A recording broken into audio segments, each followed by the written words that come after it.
It requires a fundamental recalibration of what the average consumer perceives as a good deal.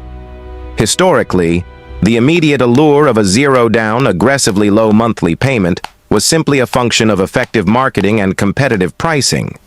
Today, however, in the highly volatile economic climate spanning late 2024 and 2025, that perfect-looking lease payment has morphed into a sophisticated financial instrument designed less to benefit the consumer and more to artificially shore up struggling manufacturer inventory and inflated residual values.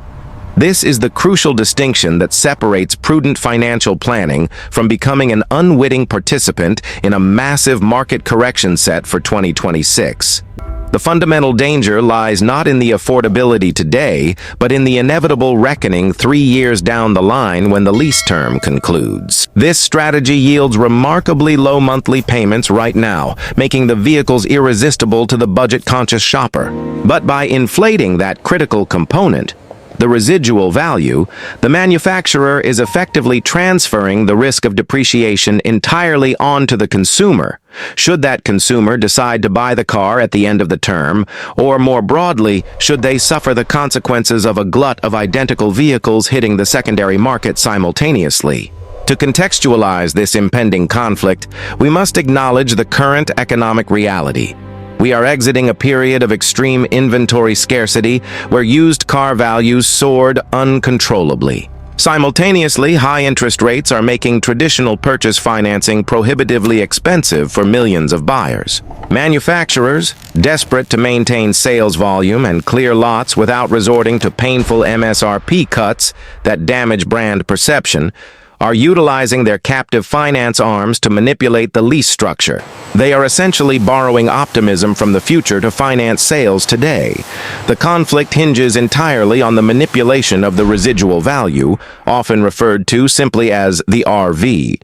When a manufacturer sets an RV at, say, 65% of the MSRP, a figure historically reserved for top-tier, low-production luxury or specialty vehicles, for a mass-market sedan or an average electric utility vehicle, they are creating a mathematical impossibility under normal market conditions. The low monthly payment is achieved because the difference between the selling price and this artificially high RV is the basis for the depreciation calculation, which is then divided over the term. The lower the depreciated amount, the lower the payment. We are specifically identifying 5 major automotive brands, a mix of high-volume mainstream competitors and several struggling luxury specialty brands that have been the most egregious in these subsidization practices. These are the brands whose current lease offers look too good to be true. They offer payments that simply do not align with their vehicle's historical depreciation track record or the current trajectory of the used car market correction. These 5 brands share a common thread. They are prioritizing short-term volume over long-term financial stability for their customers, setting up hundreds of thousands of lessees for a significant negative equity surprise when their contracts mature in the fiscal year 2026. This anticipation of widespread negative equity, fueled by over-optimistic RV settings, is the open loop we are focused on closing. To understand the scale of this manipulation, one must look closely at the lease calculation mechanics. When both the money factor is near zero and the RV is approaching historical highs for that segment, the deal moves beyond mere incentivization and enters the realm of aggressive risk transfer. For example, a vehicle segment that typically sees an average RV of 52% after 3 years, based on industry data from ALG or KBB, might suddenly be subsidized by the manufacturer's finance arm to hold a 60% RV. That 8 percentage point difference multiplied by the MSRP is pure, unearned future market optimism being front-loaded into the lease agreement to reduce the consumer's monthly burden. This is the manufacturer betting heavily that the used car market will defy all historical precedents just for their specific vehicle. This isn't merely theoretical accounting. This is about very real financial pain manifesting in the coming years. If you leased one of these vehicles in late 2023 or 2024 expecting to buy it out cheaply in 2026, or if you simply believed you would have a significant equity position to leverage into your next vehicle, you are highly likely to be disappointed. The secondary market correction is already underway for specific models, particularly certain electric vehicles whose technological depreciation is occurring faster than predicted. The 5 brands we are focusing on are exhibiting the telltale signs: unsustainable RVs coupled with massive dealer cash incentives, indicating an urgent need to liquidate inventory without appearing to devalue the MSRP. The essential re-engagement point here is that the attractive monthly payment acts as a financial narcotic, masking the underlying exposure. The consumer feels relief today, but the manufacturer has successfully deferred the problem until 2026. However, if the consumer wishes to keep the car, they must pay the grossly inflated residual value, effectively paying thousands more than the vehicle is actually worth. Our criteria for selecting these 5 brands were rigorous and financially driven, separating standard competitive deals from genuinely risky ones. Second, we noted brands currently experiencing massive inventory backlogs, particularly those that have struggled with unexpected demand slowdowns in their key models, forcing an aggressive leasing pivot. Third, we isolated manufacturers whose captive finance arms are publicly known to be pushing unprecedented volume targets, often utilizing aggressive zero APR or near zero money factor leases in conjunction with high RVs. Finally, we categorized them based on the nature of their risk. Brands 1, 2, and 3 are volume leaders facing overstock issues in highly competitive segments, where minor price changes ripple widely. Brands 4 and 5 are struggling luxury or nascent EV players, whose residual values are inherently more fragile due to rapid technological obsolescence or shifting consumer sentiment.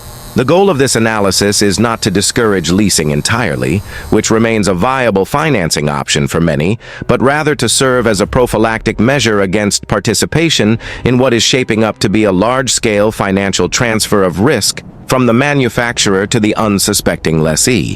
When the deal appears too perfect, the underlying mathematics suggests you are the necessary component, the bait, to clear the existing inventory backlog. The 2026 lease maturity cycle is poised to reveal significant financial discrepancies for these 5 specific brands. It is the single most critical factor determining your future financial solvency regarding this vehicle.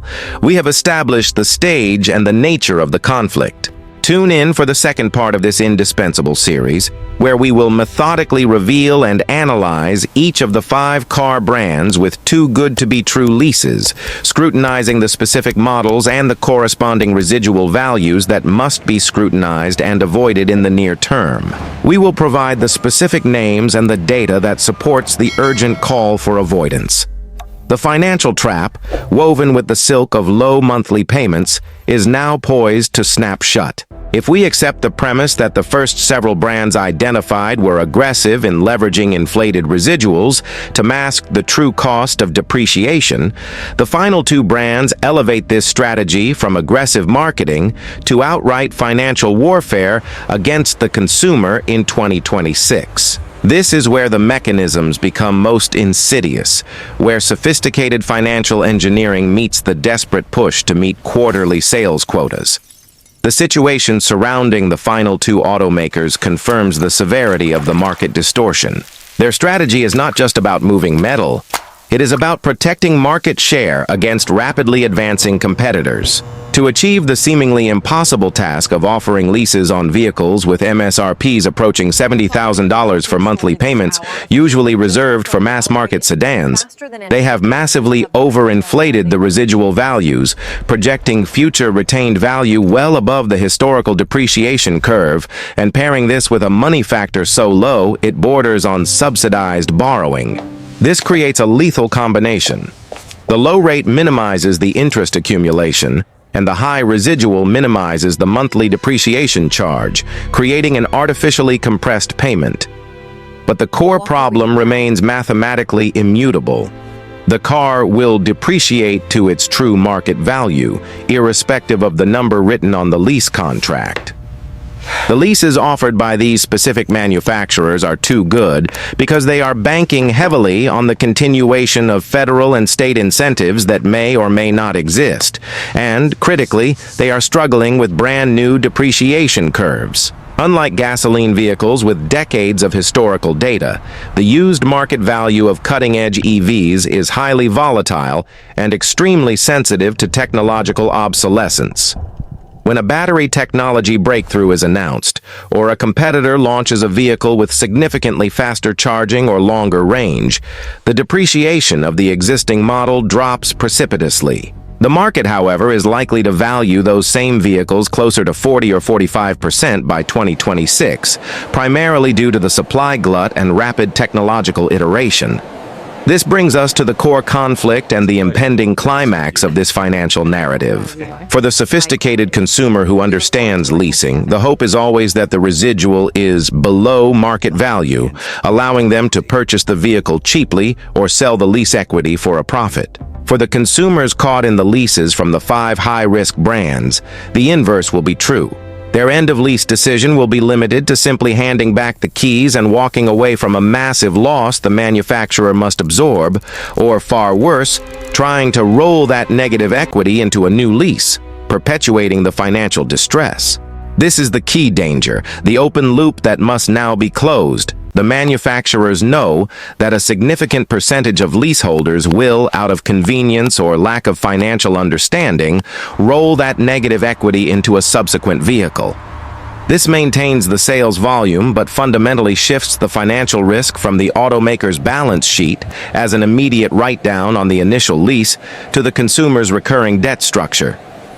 They are using the attractiveness of the current low payment to secure high-cost future customers who are effectively trapped by their own contractual debt. The pattern interruption required here is to understand the scale.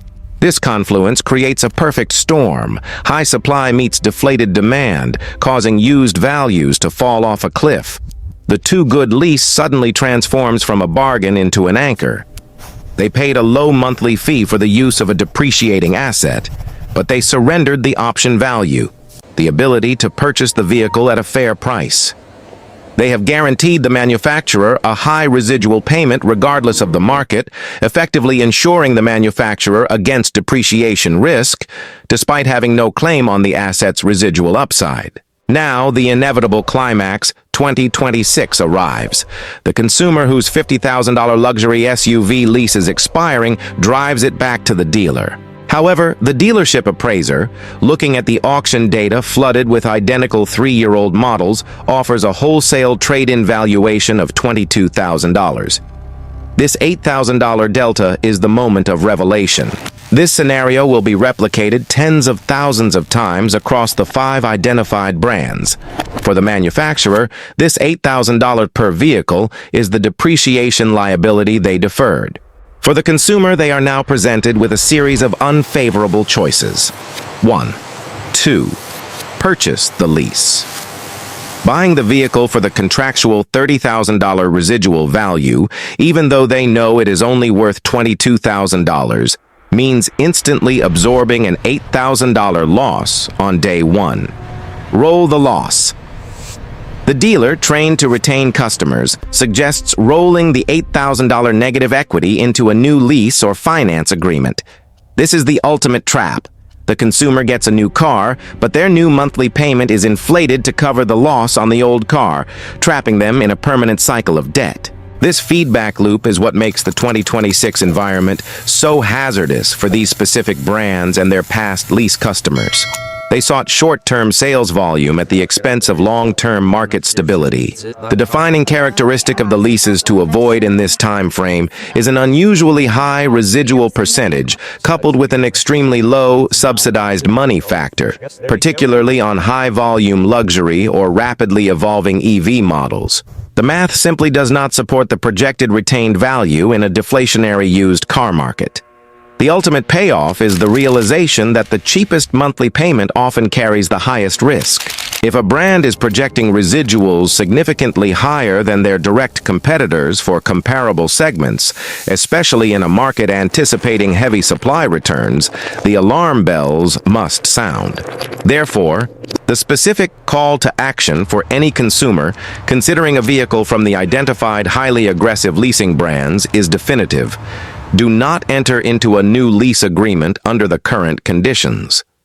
If you must acquire a vehicle from one of these manufacturers, the only responsible financial alternative is to negotiate a straight purchase agreement with a traditional finance structure, ensuring you maintain a buffer against immediate negative equity and allowing you to refinance or sell the asset when the market is more favorable, insulating you from the inevitable residual shock of 2026. Avoid the temptation of the immediate low payment. It is merely bait set for a massive future cost.